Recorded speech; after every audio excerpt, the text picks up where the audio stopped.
Well, at least you can come with me to the towers for breakfast. That'll get you out of Phillip and Beth's hair while they clear this place out. Well, that'll take you up on. I'll see you downstairs. Okay.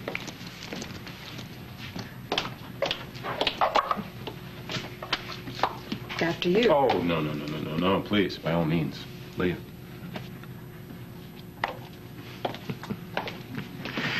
Just the man I want to see. A little busy at the moment. Got a job for you. Perhaps you didn't hear me.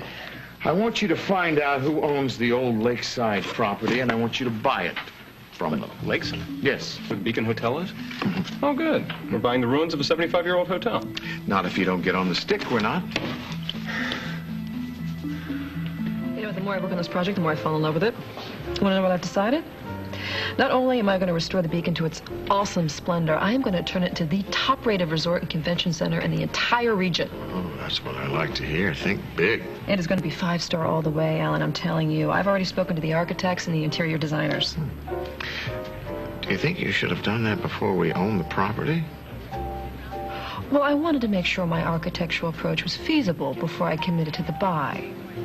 I stand corrected. That's very smart. I told you I can do this myself. In fact, it's the favorite part of my project. That's Luke McPherson, a former client. I'm just going to go say hello. I'll be right back. Okay.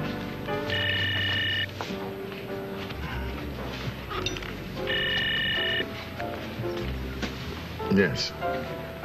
Well, congratulations. You're a proud owner of half of the Beacon Hotel. Half? 2 of the owners were more than happy to dump their interest. What about the other half? That could end up being a problem. As far as I know, it's not for sale. Everything is for sale. Who owns it? Cassie Winslow. And there would be your problem. I see. Okay, I'll handle it. You'll handle what? That was my stockbroker discussing some stock options. But tell me, how are you and Cassie Winslow getting along these days? Okay, we're almost there. You know what, Beth? I'll tell you, I really wish that you had made Olivia take another room. It doesn't matter. It doesn't matter. No, if I had wanted to stay here, I would have. But as long as I'm close to you and the kids, I'm fine. I think you're being an amazingly good sport about this. I just figured that Olivia and I were friends at one time, so a bedroom wasn't worth going to war over. However, there may come a day. Hey, you know what? I don't know why I ever worry about you being able to take care of yourself. Clearly, you have it covered. Yes, I do. Now, on to the next. There are about 50 sweaters in this box. Sorry. Oh, are you okay? I'm sorry. I'm sorry.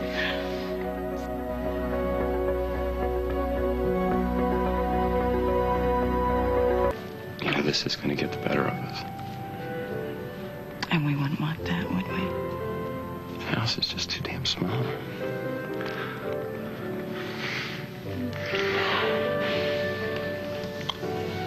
Mom? Dad? I got it. Busy? No, you're just finishing up. Yeah. You know, it's really cool that you're moving in across the hall from me, but it would be way cooler if you moved in with Dad. Okay, well, that's enough out of you. Something we can do for you, darling. Yeah, my homework. You promised to. Unless you have something better to do. We'll be there in a couple of minutes.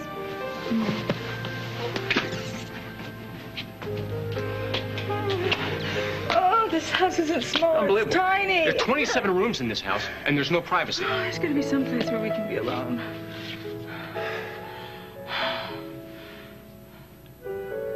I know where we can be alone. I know the perfect place.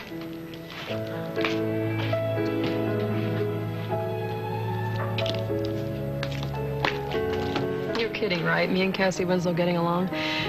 No, we're not. Well, perhaps it's time that you and she made peace with one another. It's time for me to go. I have a meeting with the landscape architect. I'll see you later. At home?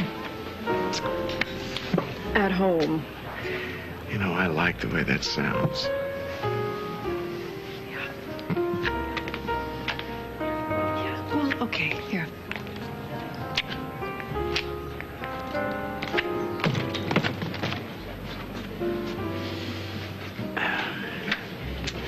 Well, Cassie, you're looking lovely today. Richard, nice to see you.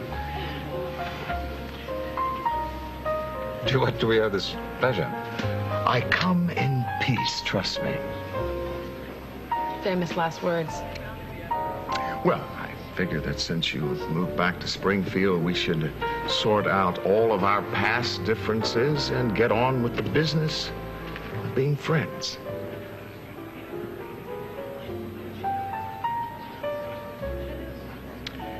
I was thinking, Cassie, it must be rather hard for you moving back to Springfield. No, it's been really easy coming home. Really? Well, just a few months ago, you were sitting on the President's Council, having meetings, and now then you're getting ready to join the Ladies' Auxiliary of Springfield. Now, that is quite a change in lifestyle. I don't think I'll be joining any organizations anytime soon, Alan. Well, I want to tell you that the Chamber of Commerce is looking for someone to help them with the 4th of July parade, and I think you would be perfect. I'll pass. Thanks.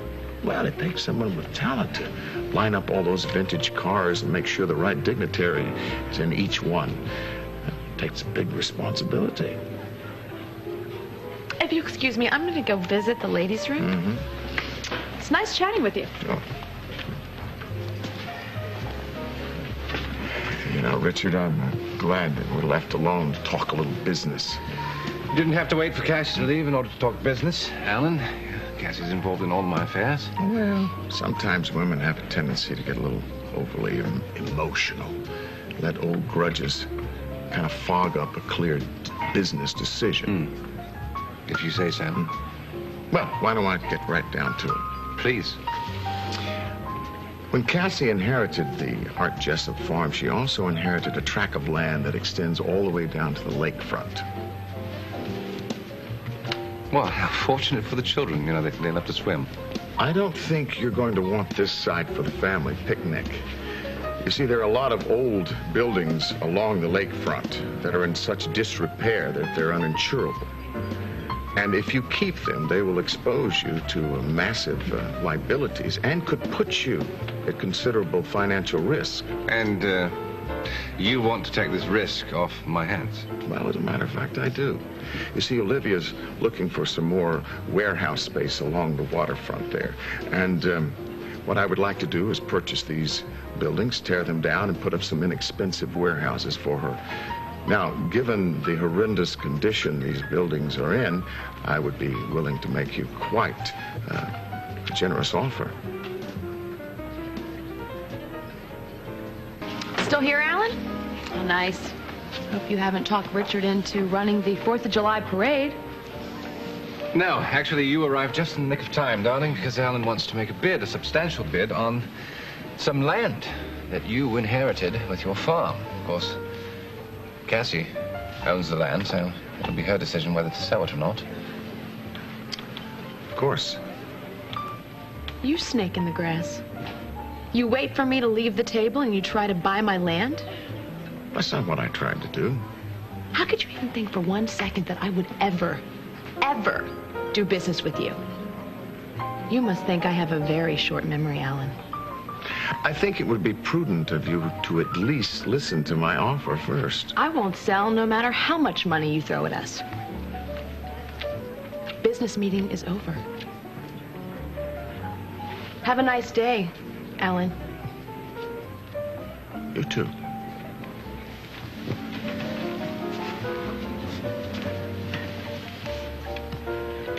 Unbelievable. I had no idea that the land came all the way down to the lake and that this old place was on it. I only paid attention to the farm and the barn. I own this place? Well, according to Alan Spaulding, you do. Which means we should have a property survey done as soon as possible. Why would Alan and Olivia want to tear this beautiful old place down? Well, because they're business people, darling, not hopeless romantics like you. Come on, let's check out the rest of the place. I have an idea. You stay here. Where are you going? It's a surprise. Just wait here. Richard! Oh, my God, this place is amazing. It's great.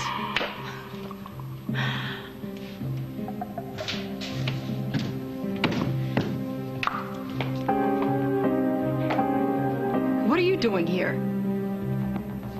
Me? I own the place. What can I do for you?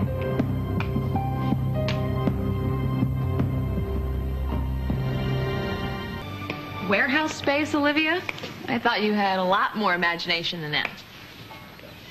You and Alan discussed this property. Well, he offered to buy it and I turned him down. There really wasn't much of a discussion there. Didn't you know? You know, forget Alan for a moment. I would like to talk to you about this place, maybe make an offer of my own.